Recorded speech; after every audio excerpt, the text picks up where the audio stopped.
Haven't already. Welcome to the Mitchell Center. I'm the director, David Hart. It's great to have you here. Lots of things going on. We had a wonderful Sustainability and Water Conference in Augusta week and a half ago, I guess, and a record turnout, nearly 500. Every possible kind of students, faculty, all sorts of partners from government, the private sector, and NGOs. And there's things about lots of awards that were given out, which was fun.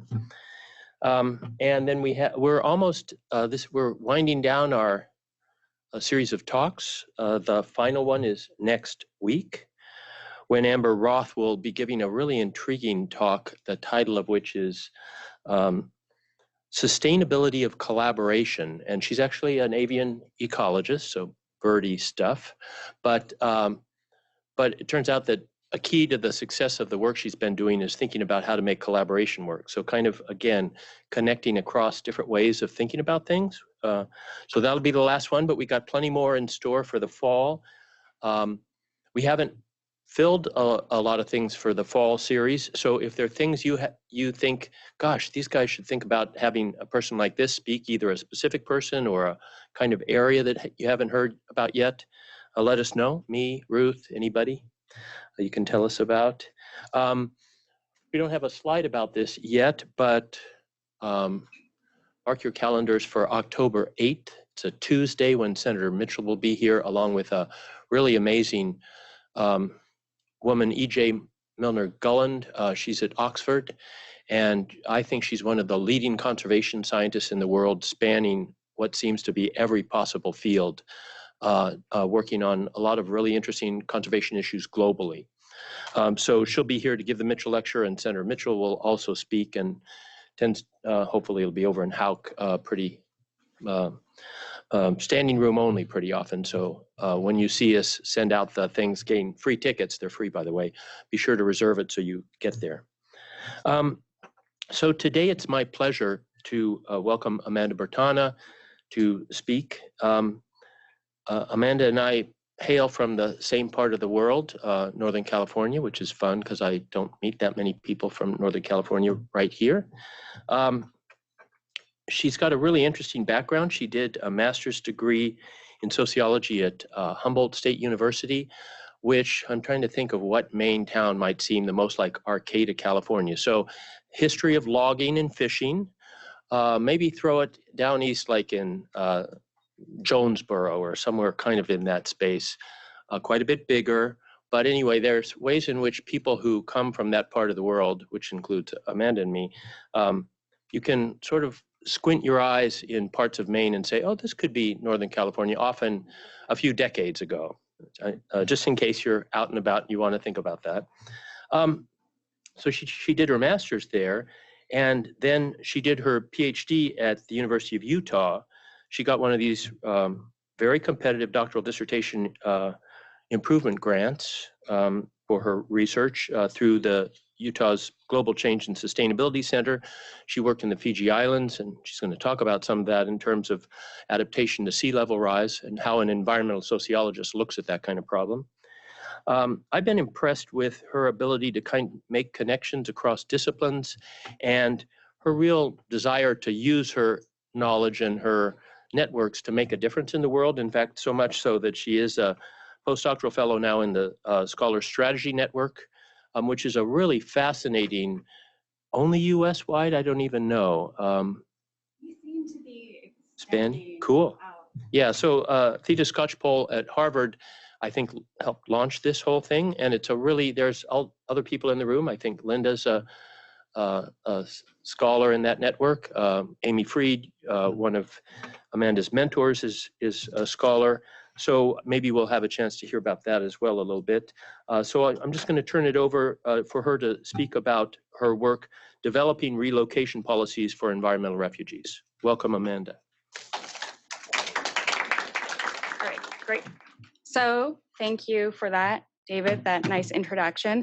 And I want to thank you all for being here today. Mario, Rob, some of friendly faces in the audience, which makes everything feel better. So I frequent the sustainability talk, so it's really nice to be part of them.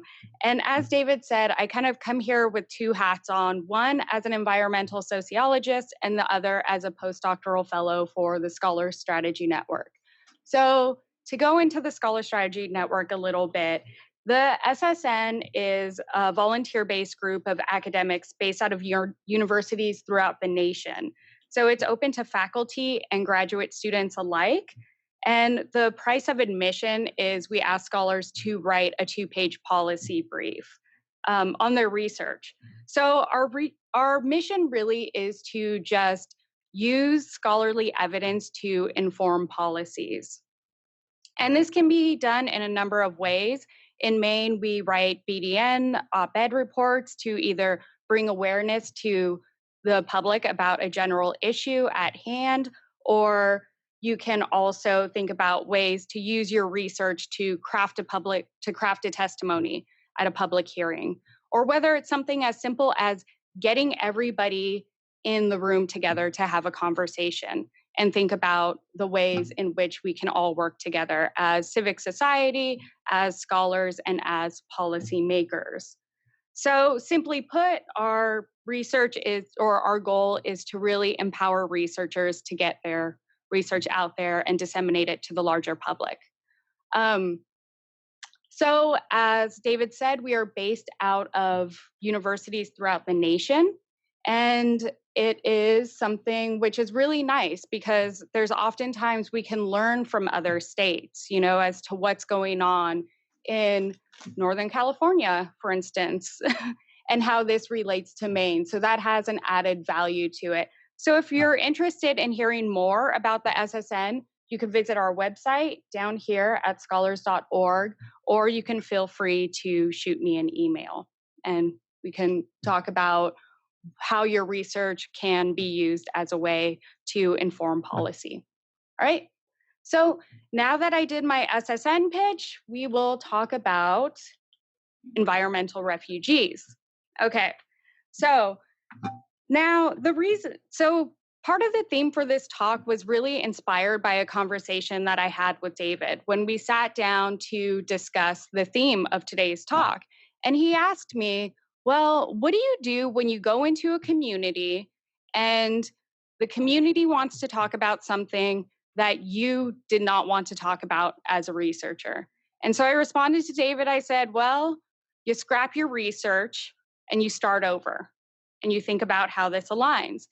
And the reason that I responded in this way is because throughout the process of looking at how communities were implementing relocation as an adaptation to climate change and sea level rise, specifically in Fiji, I had to continuously do that.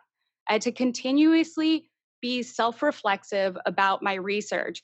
And that really opened up my eyes to think about, wow, everything that I was reading about was completely misinformed, but unfortunately, it really exposed the idea that I was not the only person that was misinformed about the environmental refugee topic. And now this can become really dangerous when these inaccuracies become so widely dispersed and the rhetoric becomes adopted as truth, then it becomes difficult to undo because it gets institutionalized into policies.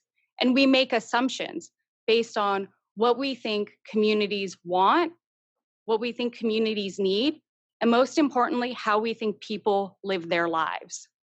So I want to start from this departure because this is probably like the primary assumption that really kind of got the ball rolling and is where I gained momentum of thinking about this theme.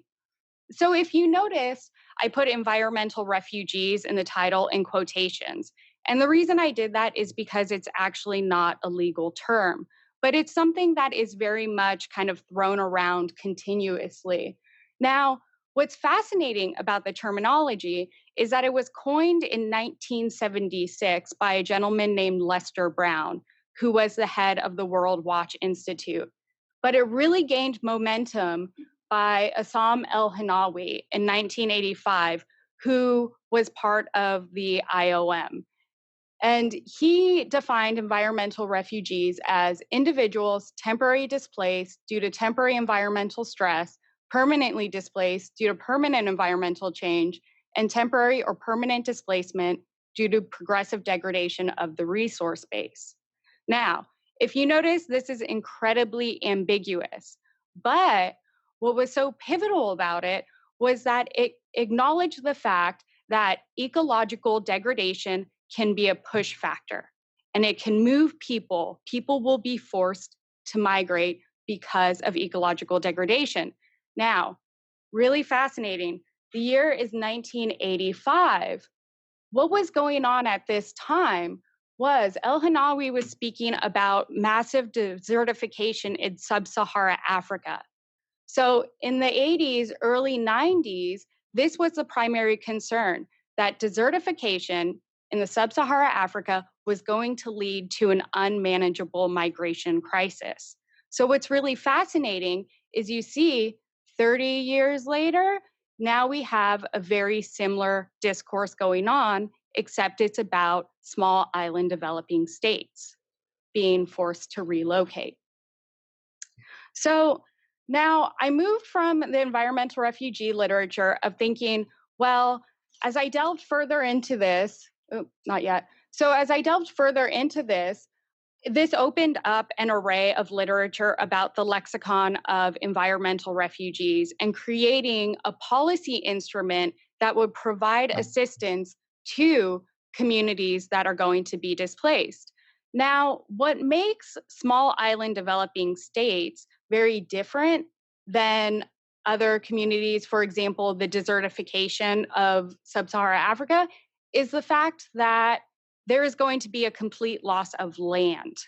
And so that will be a very noticeable move of, well, you have no more land left, now you will have to leave. So the environmental refugee literature kind of emerged into this environmental justice discussion of the international community really has to create a policy instrument that will help communities that are being displaced from the impacts of climate change, specifically the less developed countries, because there's a very clear inequality dimension to climate change, right? If we think about it on the global level, and we know that those that are the primary polluters are not the ones that are most vulnerable to climate change. Rather, it's the countries that do not contribute to global emissions, but yet they are the most vulnerable, whether it's because of, or not because of weather or, but it's a compilation of geographic vulnerability alongside social vulnerabilities and low levels of economic development. So from here, I thought, well, of course, why is this even a debate? We need to create a policy instrument that will help communities relocate. And so oftentimes, what ended up happening from here is that the media is really the institution that grabbed hold of the environmental refugee literature. And the refugees, and all of a sudden you see all these headlines, the refugees the world barely pays attention to. Has the great climate change migration already begun? Climate change will create world's biggest refugee crisis. Welcome to the age of climate migration. Now, what these headlines were also portraying was this guesstimate by this gentleman named Norman Myers, who in 1995, he was a British environmentalist. In 1995, he created this prediction that by 2010, 50 million people will be displaced because of ecological degradation. And then he said, when that showed not to be accurate in 2010, there was another prediction that by 2050, we're going to have 250 million people displaced by ecological degradation. Now, these numbers started to spiral out of control. And these guesstimates were just kind of thrown around, but that's exactly what they were. They were guesstimates as best. They were not accurate figures. And what ended up happening is a lot of times we see these headlines and they're accompanied by images like this. The top image is just people in a boat fleeing. At the bottom image, it's children in the sea. And I don't know, there was not a caption to this, but this it's a small island developing state, and this is a seawall right here. And these are actual these look like they could probably be in Fiji or Tuvalu or the Maldives, places like that. And so a lot of times, though, these narratives portray a discussion of victimhood. Oh, well, now these communities are going to be forced to relocate, and we need the international policy arena to step in and help and be the saviors. And then I came across this gem. And I realized quickly that behind every discussion on the victimhood of small island developing states was a story of resiliency that emerged. And this gem really kind of changed my perspective on everything. So, this article by Farbocco and Lazarus, the first climate refugees contesting global narratives of climate change in Tuvalu, the article speaks about the resistance to create an environmental refugee policy framework.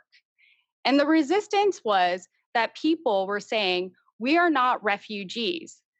If you create a policy instrument to the international community, then you will continue to think that you can just pollute and not mitigate or curb your carbon emissions, but yet you will have created something to where you can just now displace us. And the fact is, we're not interested in being refugees. We want to stay on our land.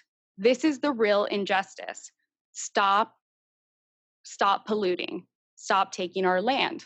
Now, there's a really fascinating visual I always like to think of in play of when it comes down to the impacts of climate change. We know that part of the equation is population and the other part of the equation is affluence. So through our consumption patterns, we are literally consuming land in other areas of the world.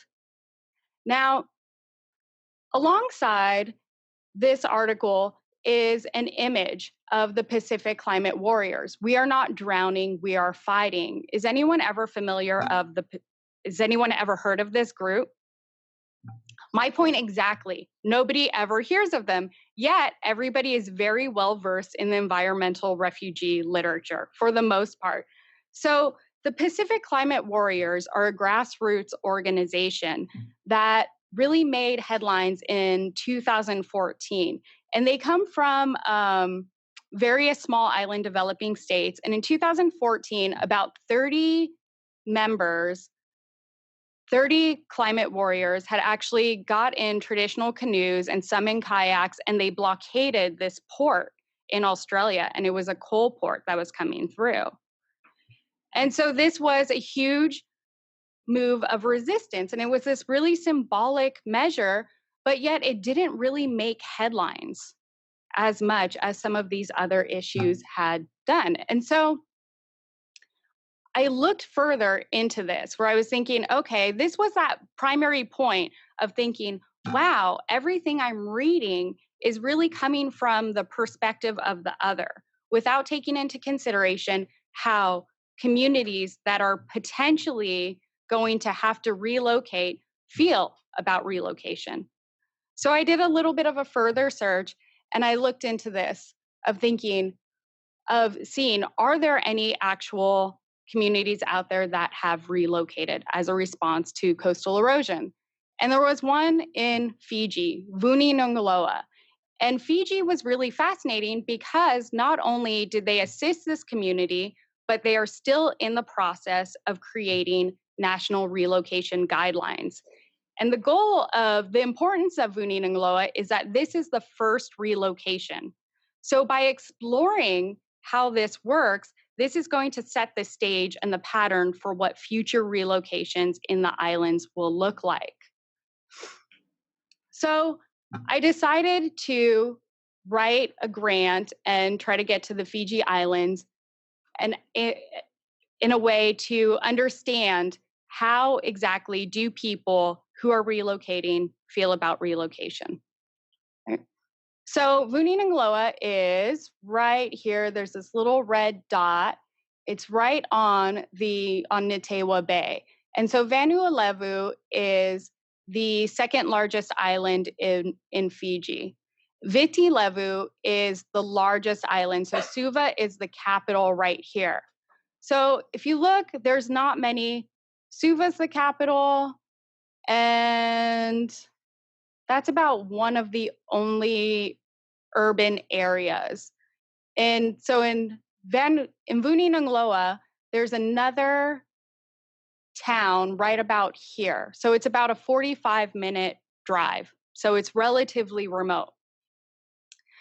So on my way over there, I was focused on these questions. How are communities implementing relocation as an adaptation to coastal erosion? What are some of the financial, bureaucratic, and cultural obstacles that can arise prior to, during, and after relocation? And how are communities establishing networks with NGOs and governments to implement relocations? Now, what really focused on these questions, why I chose these questions is because Vuninangloa was purportedly a multi-stakeholder effort where the national government, the provincial office, which is the local government, and the community were all active participants within the relocation. And so this differentiated Vuninangloa from other relocations because historically we think of relocation and resettlement and it has a negative connotation in the fact that they're usually forced for development projects such as dams, and usually the community does not have a say in them. But in this sense, the community was said to be an active stakeholder at every stage of the relocation. Not only that, this was the first time that relocation was being implemented as an adaptation to climate change. Now, that is a little bit, so what makes this different is that this is the first time that a community relocated as a whole. But really, migrating as a response to ecological degradation is the most original form of adaptation. The Dust Bowl is probably the most recognized example of this. So this is another thing that's really fascinating, is thinking about how some of the adaptations that are proposed are actually kind of repackagings of adaptations that have been implemented for centuries. And it's surprisingly, Vuninangloa, where they were at their original site, they used to live up in the hills. So the forefathers were telling, we had this story time and they were telling me, they go, well, we actually used to live up in the hills. And then a giant flood came and moved us towards the coast. And they lived by the coast strategically, as a lot of people did at that time, because you have ecosystem services by the coast. You have access to fishing and food, you have access to transportation, and you also, during that time, back in the days of the 1800s, it serves as a communication. So if you're by water, it's easier to communicate.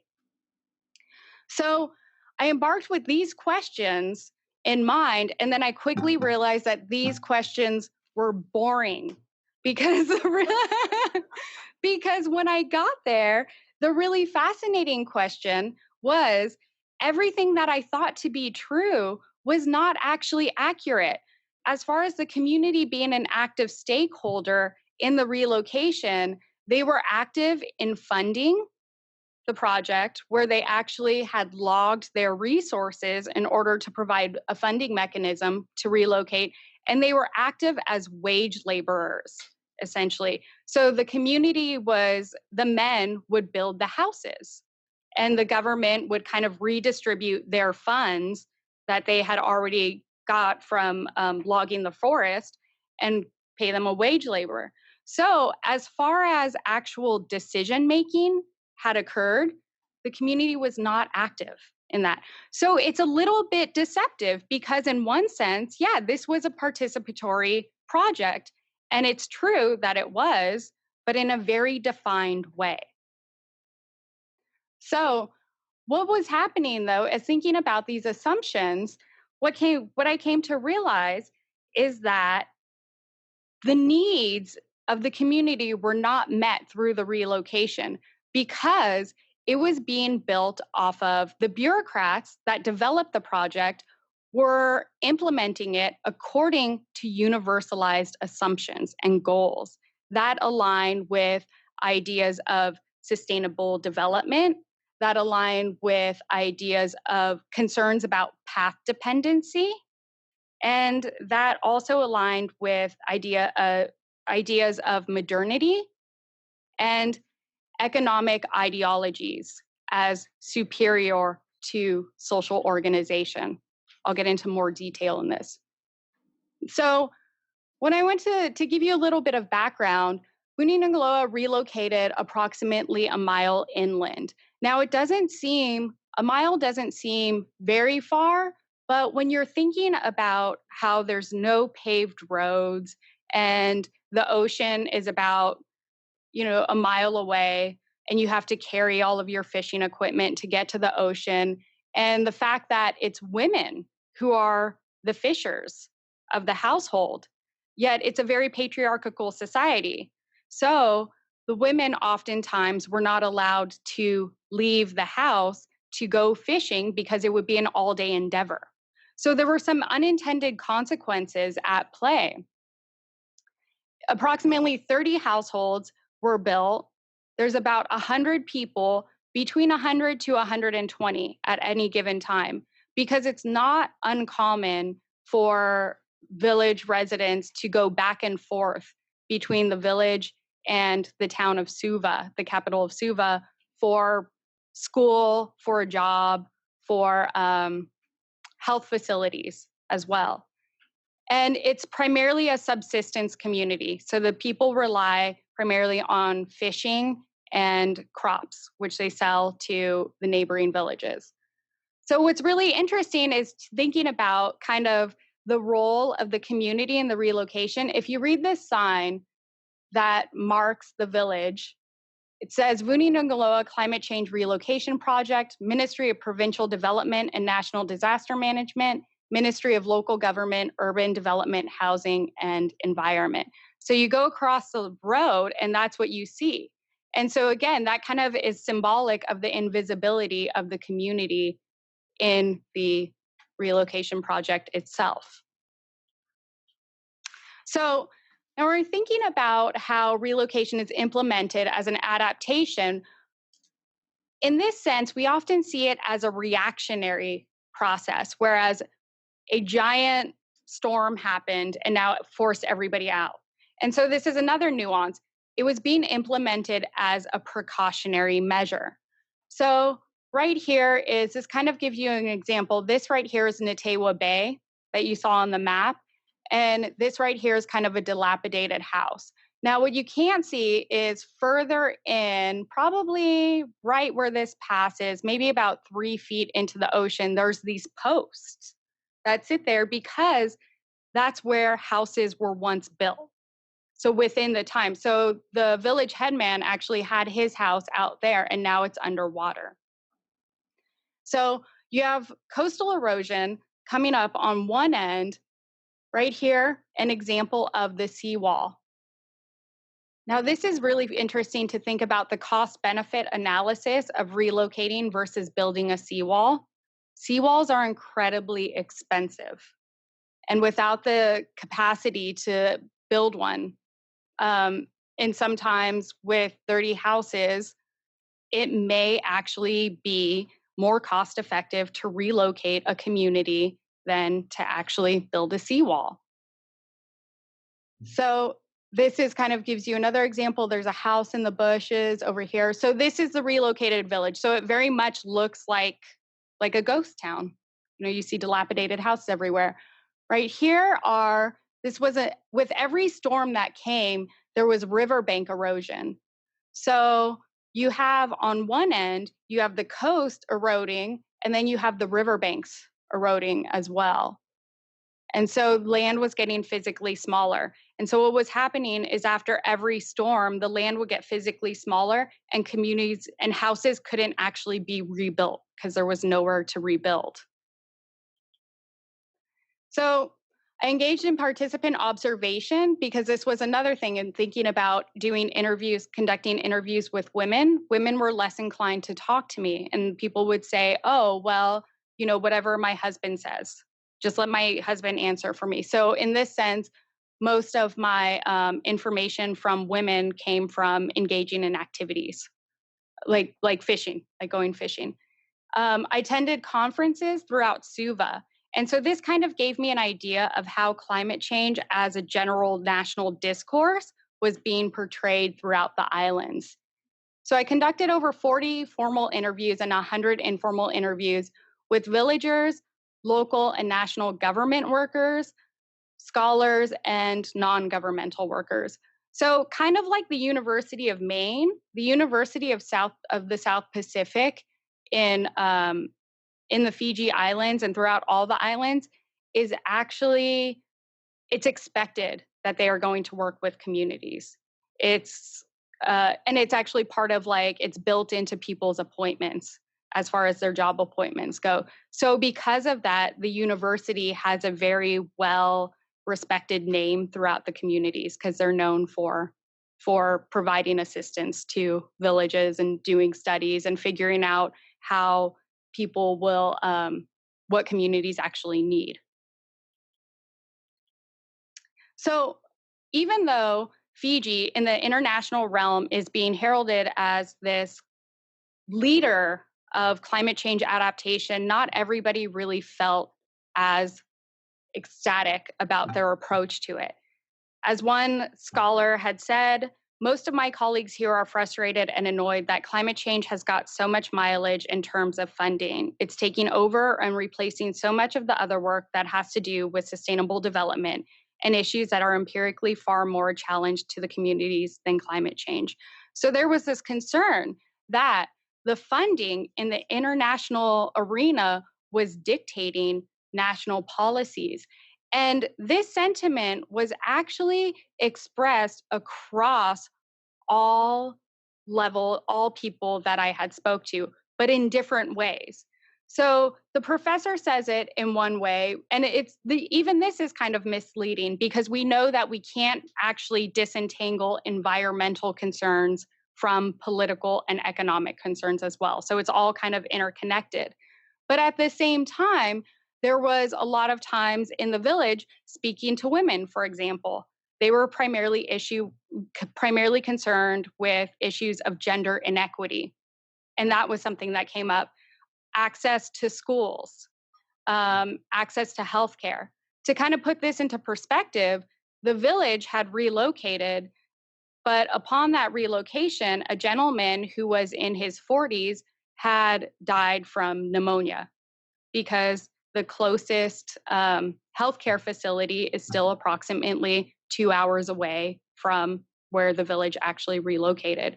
So the concern was that climate change was kind of taking over and dominating the policy sphere. The idea of community participation. This is something that was really fascinating too, to think about how the community was involved and what this actually means when we engage with communities. So he was a national government worker who was working within the local government at the time. He says, when we move them using their resources, so he's talking about the villagers of Vuninangloa, they have something in their heart to keep them focused in what we were doing. If we had just taken money to relocate them, they wouldn't have the ownership of the project itself. By using their resources, it means the community is committed towards the plan that we are making for them. We didn't want them to say, you guys came in and took us here. If something happens in the future, they would keep on pointing to the government. This is you came in, dismantled our houses, and told us to move there. But we don't want that to happen. So what's really interesting to think about the ways in which we engage community and why. So from this perspective, it speaks more of kind of an insurance mechanism rather than aligning with the tenets of environmental justice. Now, nearly everywhere you go now, as far as whoever writes grants up in this room, will know that there's an element of, well, how are you going to engage with the public? How are you going to engage with the community? And that's really there as a tenet of environmental justice. Now, in this way, will we use their resources? They were involved without taking into consideration how people are involved. Now, this is really fascinating, which kind of comes to the first point of, again, this assumption of the environmental refugee literature. When faced with ecological degradation, people will choose to move. False. There were some people that didn't want to move. I don't know why. I don't know what's wrong with them, why they didn't want to move. So now this was a villager in her 20s. She wanted to leave, but there were some reasons that people did not want to. The elders spoke of ties to the village, and this is something that I'll get into in a little bit later too, of how the hillside topography actually inhibited the mobility of the elders to even be part of the community because they could not go up and down the hill. And but for the women specifically who were fishing, they were more dependent on their husbands because their husbands were the farmers. And so if the husbands weren't farming, then the families weren't eating because the women couldn't go fishing. Now, the local government worker said most of them didn't want to move in the first place. They saw that the sea level was changing, but they didn't care. The NGOs did the forecast and told the people by the forecasting year, the old site of Vuninangloa will be vanished. Now, this sentiment was was popular throughout the various communities that I had actually visited, where people just did not want to move for various reasons. And again, it goes back to intrinsic. And sometimes, in this sense, the ecosystem services that are provided at that point still outweigh the cost of relocating. Right? So, with this sense, then, it's kind of thinking about, well, there's actually reasons. The idea to not want to leave an ecologically degraded place is not an illogical response or an irrational response, and it's understanding why.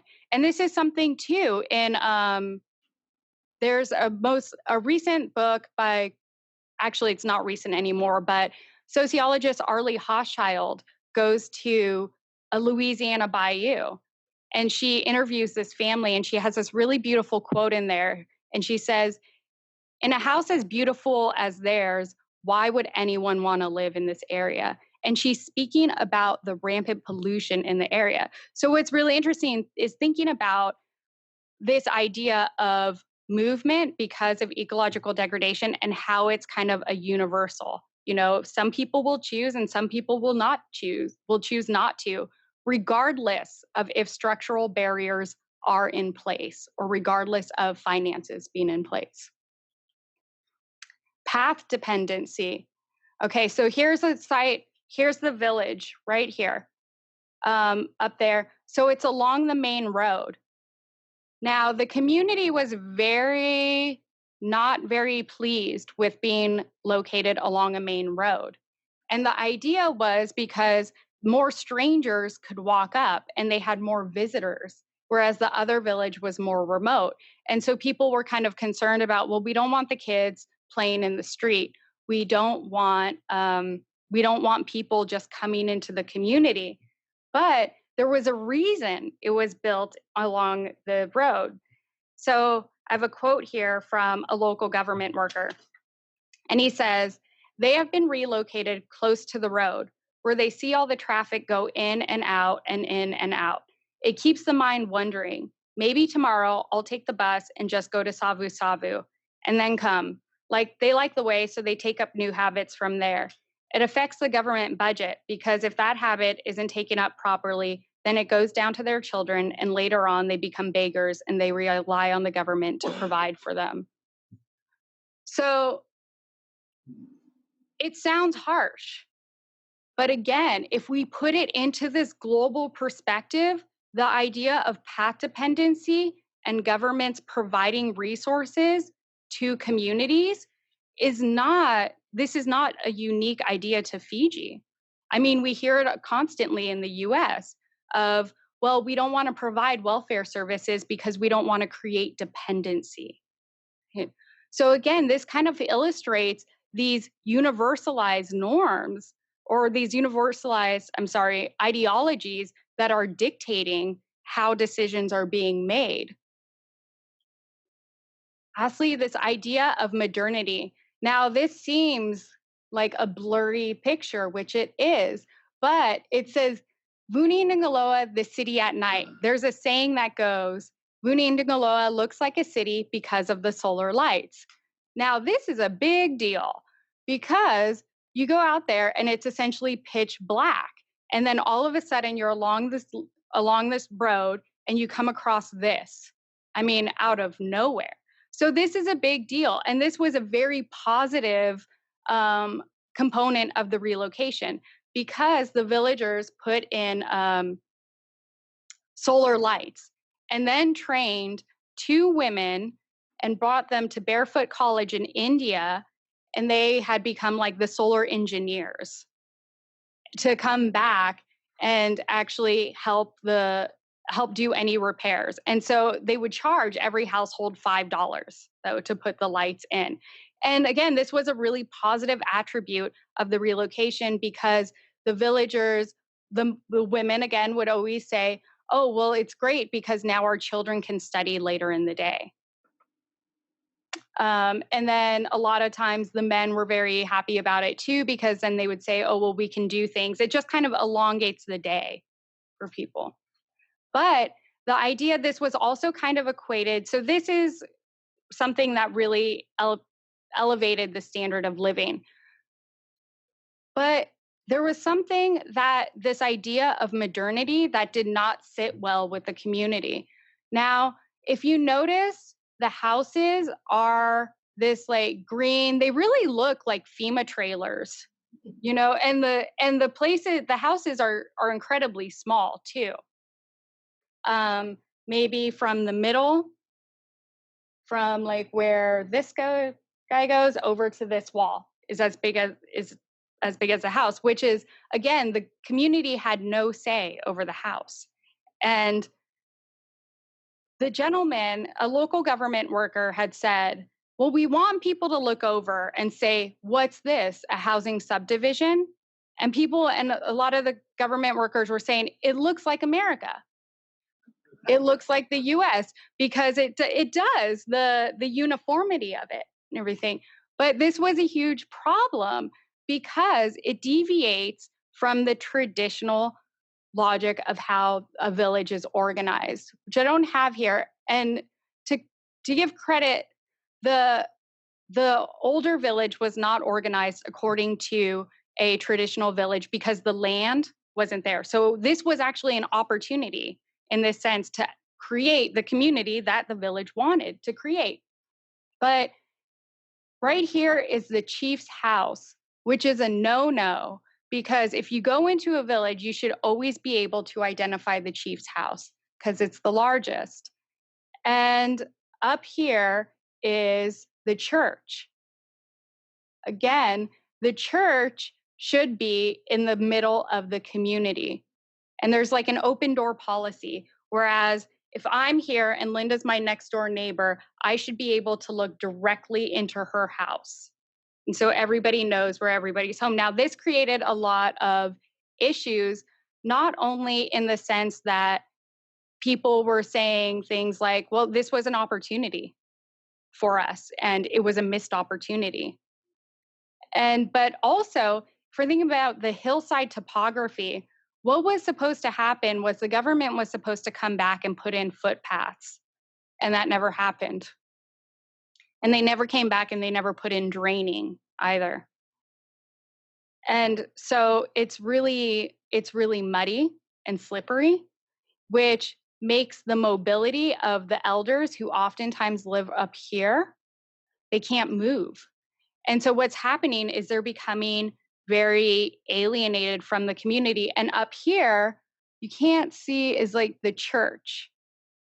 But what you can't see in this image is it's like a very steep incline. So there's kind of a crisis of faith going on too, because elders specifically can't make the trek up to the church. So they're being housebound. And so talking to a lot of the elder people, they're like, I can't do anything. I am more dependent on my neighbors because the flat land at the old site and the proximity to the ocean allowed them to very easily move. And so this is missed. So there's this idea of, well, everybody wants to, the American dream runs deep, even outside of the US. Again, if you look at the houses, this created a problem too, because the government wanted to maintain uniformity. So what that did is the houses, they lost agency over their structures, and they were not allowed to do any modifications to the house. So this creates a problem when families wanted to expand and they were like, well, we need more room. We have 4 kids. Can you imagine 6 people in a house, about 1-room house with like no partitions off or anything? But since they wanted to maintain that uniformity, if they want to do any additions, they need to find the blueprints. But nobody knows where to go. There's no contact person. Now, again, this kind of seems a little bit counterintuitive, but again, it's not. The Shishmaref village in Alaska deals with the same thing, whereas they have been trying to relocate since the 1950s. But because there's a revolving door of bureaucrats coming in and out, that there's no person of contact. So everybody kind of comes into these projects in the middle. Same thing that happened with this project is that bureaucrats and also non-governmental NGO workers are on 2-year projects. And so that again doesn't seem like something that you would really think of too hard, but what it creates is that means that, great, now in the midst of this project, somebody new is coming in. Well, what happened to that other individual? I don't know. So there's this, nobody knows where these blueprints are. So now villagers are just kind of stuck and they're not allowed to do these modifications because they're being policed by the local government officials as well. Okay, sustainable development, that's me. I usually try to stay away from pictures, so you guys are lucky. So this idea of sustainable development. Back here are fish ponds filled with tilapia fish ponds. And what was happening was the different ministries, this was kind of a quote unquote gift by the ministries of fisheries. And the goal of it was to create income generating projects within the community. So what was supposed to happen was villagers were supposed to harvest the fish ponds and sell it back to the village and create kind of this collective pool of money. But this undermined the social fabric of the village. As a few people had said, in communities like these, we take care of each other. So the idea of me selling food to Rob is a big no-no because it just kind of corrodes the moral integrity of the community. So this was something that was emerging in the fact that, well, there needs to be this income generating project and we need to start organizing villages around this idea of money. And this was very much resisted. And again, this is the idea that people took pride in this. So in the US, as I was always asked, in the US, can you ask your neighbors for sugar? So the fact that like if I can even ask somebody is beyond where I would say, yeah, of course. And they're like, really? You can? Because the idea is that it's perceived in this dichotomy. The Fijian way is the communal way, whereas the US way is the individual way. So to bring money into the village was seen as this individualistic endeavor that undermined the moral integrity. Okay, so last, I want to leave time for slides. So what are the broader implications? Now, initially, I thought I was going to tell a very interesting story about relocation when I went there. And I realized that that's only part of the discussion. The bigger part of the discussion is also how decisions about the environment are made. So, if we're thinking about the broader implications of this, when engaging, I think one of the big takeaways that can be extended not only to Fiji, but to like any context is when engaging in multi stakeholder adaptation projects, it is important to consider how people are allowed to participate. Now, and along this same vein, it would be very easy to say, hey, you just didn't have to comply, but you have to take into consideration the power dynamics when you're working with the national government. Because again, there was a coercive mechanism in play. You don't have to move, but if you don't move now, we're not going to help you in the future. So it's coercion at play. And another thing to think about is as researchers, as policymakers, as just kind of everyday human beings, one of the things to consider is what are the factors that are informing our questions and what are the factors that are informing our decisions? Is it coming back to, oh, do I know this because I have firsthand experience, or do I know this because of what everything else is kind of going on around me? And lastly, we need to think about the goal of sustainability. In this context, I couldn't confidently ever say that this relocation was a failure, because if the goal was to move the village away from coastal erosion and away from the riverbank erosion, then it very much did that. Right? And in some ways, you see how for example, the implementation of the lights, that was something that actually did enhance the standard of living. But yet, if you look at the social arrangement of the village itself, that was a missed opportunity, right? So it's kind of what is the goal of sustainability in place? And what we need to realize is that the tools that we have in place are lacking. And they're lacking because it's a new phenomenon that we're dealing with. And especially to like go back and criticize the relocation in this sense, there's certain elements that did not work and there were certain elements that did work. But it's a new project. So of course there's going to be mistakes. And so I think like going back and realizing that we need to look at these processes through a critical lens and find out where those missed opportunities were and where they weren't. And that's it.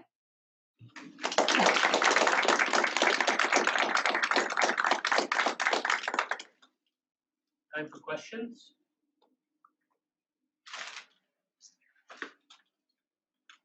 Yes. It was interesting to see that the seawall was viewed as the solution to the problem, because there's a long history of geological studies that suggest that they're extremely short-term and very expensive and can even damage, exacerbate erosion. So that when you're talking about the issues of things that are assumed. Yeah, and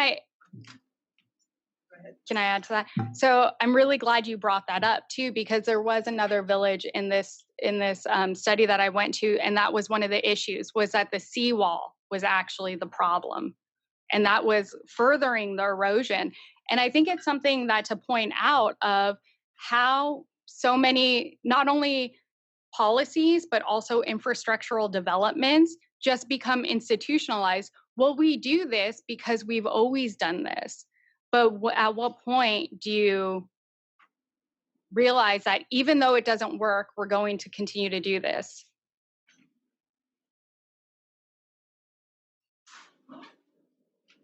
What would you suggest going forward? Mm.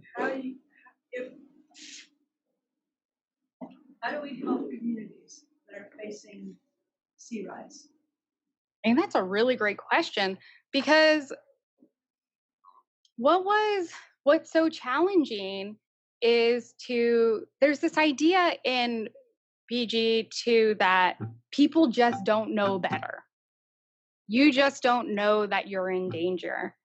And really, there's that idea that if people knew, they would change their ways, the knowledge deficit, right? And in this sense, I think one of the things too, not necessarily unique to this space, but just in general, coastal communities, would be to really think of a way in which there can be assistance provided, but also maintaining the integrity of people who also want to stay. You know, and in this context, like as a technocratic solution, I don't think I have anything to say on that front. But again, going back to the participatory component of it, I really think it comes down to thinking about how we engage communities in the work that we do. And that's really where, once we learn how to do that, I think we will better learn how to provide assistance.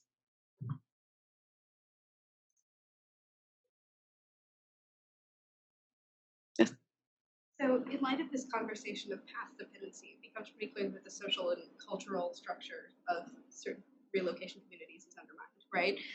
But post-relocation, my question, I guess, is kind of twofold. One, how long does that relocation project retain its pervasive influence? And in its wake, does it leave economic and governmental instability? Ooh, can you repeat the last part of that question real quick? Yeah. So basically, how long are they still in charge? And if they leave, does that destroy the economic and governmental structure of the society, as well as social and cultural? So in this sense, too, one of the things that was not pointed out in this project is that there has never been any continuous updates on it. And so, but there were all those projects, right, that were not finished. You know, and one of the things, the communities were not built with kitchens, you know, and that was a big problem. And one of the speculations is throughout the islands is that this very much coincided with a presidency campaign, and it was also kind of an ad hoc. So there's actually no written records of documentation of showing like how this process is supposed to uphold and manifest. There's no timeline, there's nothing. It's just kind of like word of mouth. So that's a major limitation to kind of understanding this. But one of the things is that now the community is kind of waiting because the government said, well, we will come back. But again, without that point of contact, and everybody has just dispersed, it's created this interesting limbo period where it's generated dependency on one hand because the community is waiting for the government to come back. But at the same time, the community is not resistant to doing the rest of the projects. They're just saying that, well, we don't want to get in trouble. And so I wouldn't say that it's created dependency as much as it's transferred agency from the community to the national level. Like, it's always the question kind of like how people are allowed to participate. Like, isn't there a law kind of that like that people have to be like involved in that? Like, I think at home it's like that. If they do a new building, you have it like in the community, and people can look at the plans and be like, "That's a good idea." That isn't there something like that in place? I mean, in some places there is. So, like the World Bank and the International Monetary Fund would be prime examples of development, of how public input is a necessity to create before any development projects are implemented. But there's various ways that it's kind of critiqued. So if we're looking at it, say I am the ultimate builder and you are just the part of the community and you come in and you say, well, I don't really like this. So if I held a public forum where you have a space to voice your opinion, that's one thing. And so that can be law abiding. But if I choose to dismiss your input, then I still followed the rules, but I ignored them. So that's where that like power dimension of thinking about how communities are allowed to participate and what that actually looks like kind of is at play. So because in some places there will be, and mostly now too, if we're thinking of the tenets of environmental justice, it's mandated that public input is there, but it's still not articulated as to how it needs to be there. So I'm mindful that it's 4 o'clock and some people have to go do other things, but if you want to hang around and ask more questions, please do, and let's thank Amanda for a great time.